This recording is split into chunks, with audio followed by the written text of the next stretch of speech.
Hello everyone, it's Wednesday and you're watching Within the Frame. I'm Kim Bo-kyung. North Korea continues to bolster ties with Russia, with a Russian regional delegation visiting the regime on Monday. This comes several days after the meeting between national security advisors of South Korea, Japan, and the United States, showing a stark contrast in security alignments. Meanwhile, North Korea has not only been removing debris from a now-destroyed Inter-Korean Joint Liaison Office, but has also been operating some South Korea-owned factories at the Kaesong Industrial Complex without authorization. What could be the regime's intention? For more details related to the tension on the peninsula, we have Shreyas Reddy, correspondent at NK News Seoul. Welcome, Shreyas. Thank you for having me. And we also have Doctor Kim Yang-gyu, principal researcher at East Asia Institute. Good to see you, Dr. Kim. Thank you. All right, first question to our Dr. Kim. Latest news first. A Russian delegation visited North Korea on Monday, and though the details regarding the purpose of the visit were not revealed, many assumed discussions could have been about the possible deployment of North Korean workers to Russia. What do you think about this visit? Well, Pyongyang's strategy has remained fairly consistent since the collapse of the Hanoi summit in 2019, and North Korea has emphasized self-reliance, the continued development of nuclear capabilities, and a long-term perspective in its strategy toward Washington and Seoul. And they term this approach as the frontal breakthrough line, or 정면 돌파전 in Korean. In this context, it is likely that DPRK will continue pursuing self-reliance while expanding its arsenal, and they increasingly employ the narrative of the new Cold War era to demonstrate their regime's resilience against the international sanctions, forging anti-U.S. coalitions with such as Russia, as you just mentioned. So the news regarding the potential dispatch of North Korean farmers or workers to border regions like Primorsky can be interpreted along this line, I think. All right, so it could be part of efforts to make self-reliance possible. I see. Well, Shreyas, staying on issues related to North Korea, the Unification Ministry said that it detected signs that North Korea has been removing debris from the Joint Liaison Office. For those who might not be familiar, when was this liaison office established and why was it blown up in 2020? So the liaison office came about as a result of the Panmunjom declaration between South Korean President Moon Jae-in and North Korean leader Kim Jong-un in April 2018. But it was officially opened in September, and it came about during a period of prolonged inter-Korean detente following North Korea's participation in the Pyeongchang Winter Olympics at the start of 2018. And during that year, there was certainly a lot of optimism about relations between the two countries. But in 2019, things started to take a bit of a turn for the worse. North Korea stopped responding to calls for dialogue. It started testing weapons, testing and developing weapons all over again. And so things continued to deteriorate a little bit. And then by June 2020, amid growing tensions, Kim Jong-un's influential sister, Kim Yo-jong, escalated the rhetoric, some anti-South Korea rhetoric, under the pretext of North Koreans' anger toward defectors, towards leaflets sent across the border by defectors and activists, criticizing the Pyongyang regime. And so North Korea threatened to shut down the liaison office, and eventually, in mid-June, it blew it up altogether. All right, thank you for explaining, Shreyas. One more. North Korea also appears to be operating some 30 South Korea-owned factories at the Kaesong Industrial Complex, and that is, of course, without authorization. Before we get to the possible intention behind North Korea's such illegal activities, could we say the regime is considering such, complex operation as economically beneficial? Well, certainly it's no secret that North Korea has been facing economic challenges in the last few years. It was already, of course, struggling, but then in the last few years we've seen COVID border closures, continued sanctions, natural disasters really take a toll on North Korea's economy. So frankly, at this point, as they start to resume trade, gradually open up, they would certainly be looking to maximize every possible source of revenue that they can find. But at the same time, this, of course, isn't an entirely new development. Earlier this year in May, South Korean government officials said that they had observed North Korea operating 10 such factories at Kaesong.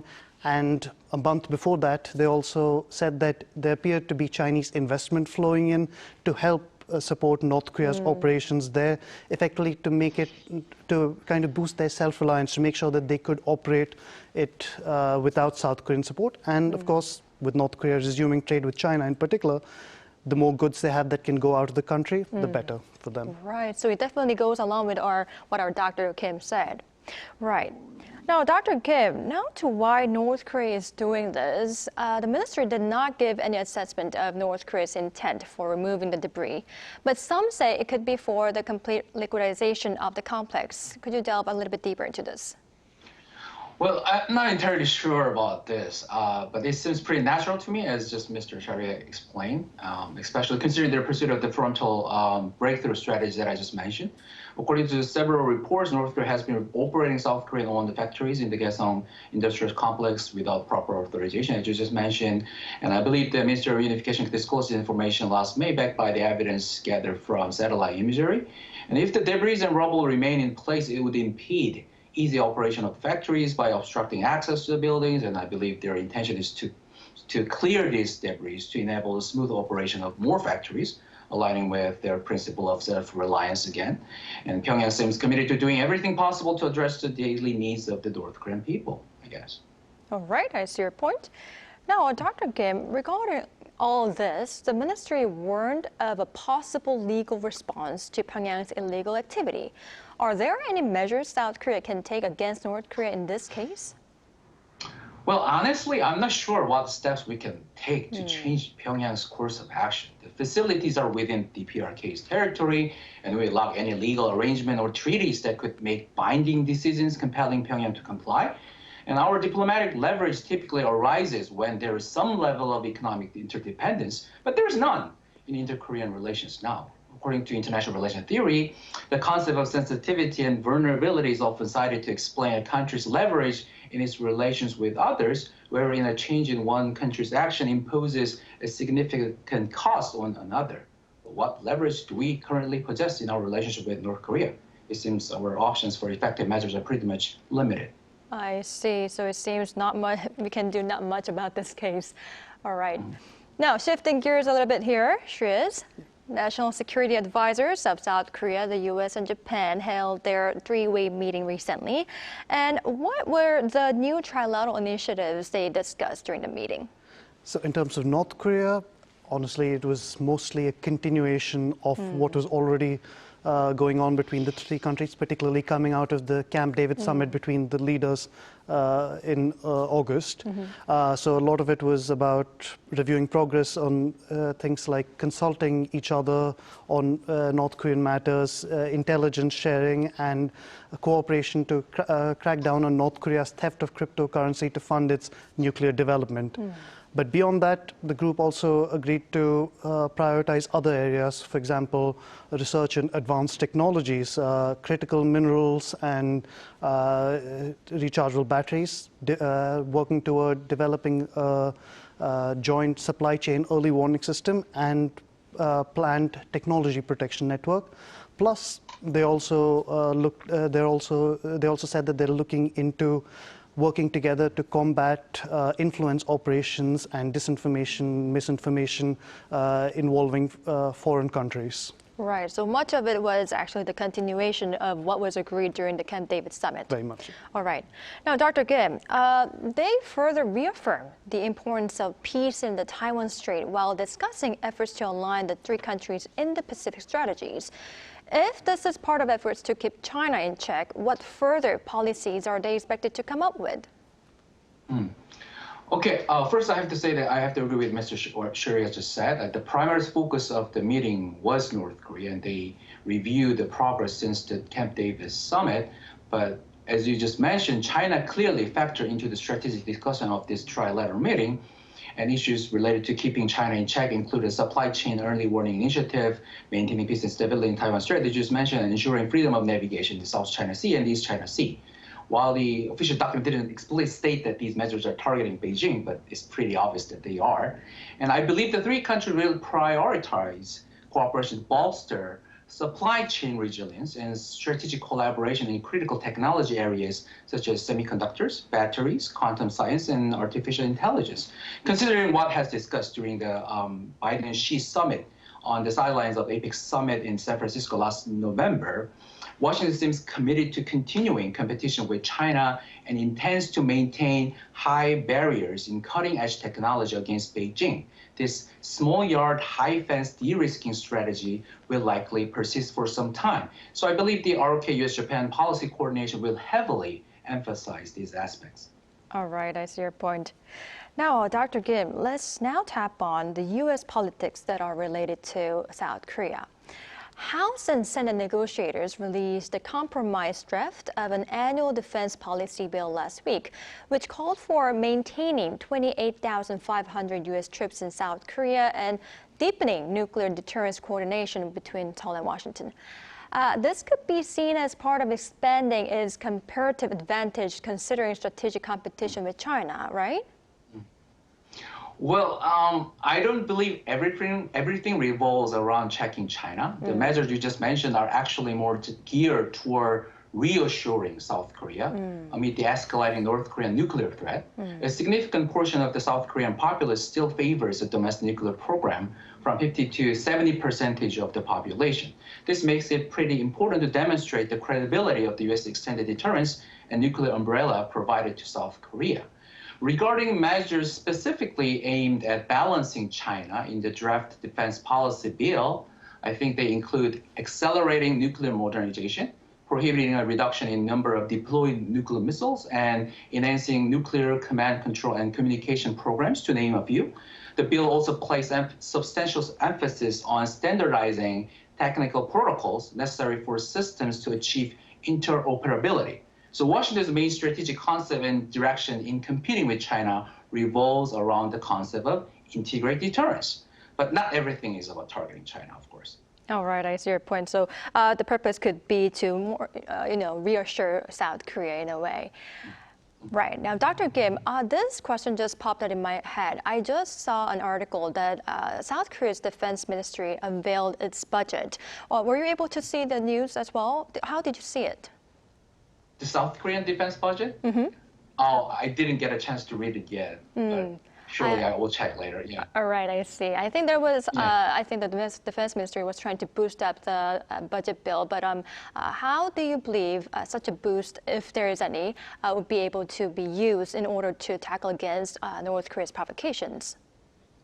So the main challenge now here is whether we should change our basis for the extended deterrence. Now, we have been talking so much about nuclear weapons, and a lot of discussions going around regarding whether we should have domestic nuclear programs or not, whether we should redeploy the tactical nuclear weapons. But I think the key challenge we face in the near future is going to be how we're going to adopt the cutting-edge development in the cutting-edge technology like AI and quantum computing in our defense program. And that is going to be the future of our defense capabilities. And I really hope that we could focus more on this area rather than, using that money or preparing for more, building capability on nuclear area. All right, thank you for your advice, Dr. Kim. Now, meanwhile, a U.S. lawmaker recently proposed a bill, the Indo-Pacific Treaty Organization Act, calling on nations in the Indo-Pacific region to consider a NATO-like security apparatus to curb North Korean and Chinese threats. How do you see the chances of such an alliance? Well, the reason why Washington couldn't establish a multilateral alliance system like NATO in Asia and had to adopt the hub-and-spoke alliance model in the region was primarily due to Japan. Unlike Europe, which resolved the German problem after World War II, Asia failed to address the Japan problem effectively. Lingering memories of Japan's brutal colonial rule in the region continue to fuel historical tensions even today. The issue would persist until Japanese government takes some decisive measures and actions. Moreover, alliance formed in response to a common threat. Alliance like the ROK US Alliance, US-Japan Alliance, primarily target North Korea. However, Indo-Pacific countries, including the United States, don't perceive North Korean military threat with the same level of seriousness as Seoul and Tokyo do. Even the official document on the outcome of the ROK US-Japan National Security Advisor trilateral meeting shows some level of discrepancies in threat perceptions among the three countries and how they prioritize various threats differently. And consider countries like Australia, New Zealand, India, ASEAN countries. Would it be easy for them to agree on their primary national security challenge? Establishing a NATO-like alliance system in the Indo-Pacific region would not be an easy task for sure, I think. All right, I see. Now, Shreyas, though our Dr. Kim said the possibility of making such, NATO-like security alliance could be a little bit hard and the possibility could be low, how might North Korea and China even view this kind of proposal? Well, I think, of course, first, as Dr. Kim said, it is, of course, low, and I think we need to recognize that this has just been introduced. It's a long way from being passed, and certainly in an utterly divided U.S. Congress, that it seems quite unlikely. That said, China and North Korea would still be wary of such a proposal. I think both countries are always eager to jump on any chance to criticize the U.S. For attempting to exert control over the rest of the world, and particularly the Indo-Pacific region. And they've also previously compared U.S. involvement here to attempting to build a NATO-like alliance. So if this bill does progress further, they will certainly frame it as proof of Washington's desire to increase its hegemony over the world, as they often put it. That said, I do not believe the response is likely to go beyond harsh rhetoric at most. I think for them, this isn't really worth military conflict or anything like that, but they would probably use it to add it to their existing list of justifications for why the U.S. influence in this region is a bad thing, and ramp up anti-U.S. propaganda, just as they do for things like U.S. military exercises or deployment of assets to the region. All right, I see. Now, I believe this would be our last question, but I'd like to ask both of our experts. Dr. Kim, could you start us off? The U.S. presidential election is not very far away, and all eyes are on whether Donald Trump will be able to lead his second administration. If he does, what would that mean for North Korea, and what should South Korea's diplomatic strategy be? Well, first and foremost, nothing has decided yet, so there's no need to overly worry about this at this moment. But I've heard concerns from numerous experts regarding recent poll results and the potential return of Trump to the White House. And if this were to happen, we might need to reconsider the direction of our Indo-Pacific strategy and the value-based diplomacy initiative like the Summit for Democracy that we're going to have next year, as they are perceived as key elements of Biden's agenda. But however, it's worth noting that Trump is also the person who led the Hanoi Summit. And yes, it did result in more setbacks than successes, but nevertheless, his top-down negotiation and engagement approach could potentially offer some opportunity as well, and for us to address the North Korea problem and dealing with China. So let's wait and see how things unfold, as we have no control over U.S. presidential election anyway. All right, I see your point, Dr. Kim. Now, Shreyas, what's your view on this? Well, I think, of course, with Trump, it's always hard to predict anything he does. But I think one thing that we have seen is he certainly has a history of going his own way, and I think we're likely to see him upend a lot of President Biden's policies, just as he did, for example, with Iran and nuclear matters concerning Iran in his first term. And I think, as Dr. Kim mentioned, he has a top-down approach. He certainly favors that. And that was a big part of his interactions with Kim Jong-un. They often spoke about their close friendship, exchanged letters. And so there's certainly a possibility that he might choose to reach out again at a leader-to-leader level. And perhaps for Kim Jong-un also, in a way, it's a bit of an ego boost that, I'm here sitting across the table from the most powerful man in the world. That said, I think we also need to acknowledge that the global situation has changed, the regional situation has changed a lot since Trump's first term. So there are no guarantees. North Korea has isolated itself a lot. Whether they see any benefit to re-engaging with the US, particularly knowing that frankly, as soon as the administration changes, those policies, those advantages could go away again. I think there'll certainly be a little way either way. Another factor, perhaps a bigger factor, is how this affects the trilateral alliance between the US, South Korea, and Japan. President Biden has made it a big part of his policy that the US will work with South Korea and Japan, and certainly this favors the current leaders of South Korea and Japan as well. Yoon Suk-yeol, Fumio Kishida, they are very much fond of that approach. They're all on. They like to highlight that they're all on one page and have several initiatives that they push forward together. If Trump comes in, we certainly saw in his previous term, there were times when he did not like the idea of South Korea upstaging him, and he's threatened to pull troops out of South Korea, decrease ties. With Japan, he certainly had a good relationship with Prime Minister Shinzo Abe, but that was on a personal level. And Fumio Kishida and Trump do not necessarily have the same bond. So certainly, I think both countries, both South Korea and Japan, their first priority, if he comes back, will be to find other ways to keep him on board while still letting him take center stage, and that may be hard to do. All right, we'll have to wait and see how it goes, but a lot might change. All right, well, unfortunately, this is all the time we have for today's edition. Thank you, Shreyas. Thank you. And thank you, Dr. Kim, for your time and insights. We really appreciate it. Thank you for having me. All right, that's all for Within the Frame tonight. We'll be back tomorrow with more in-depth stories. Thank you for watching, and goodbye.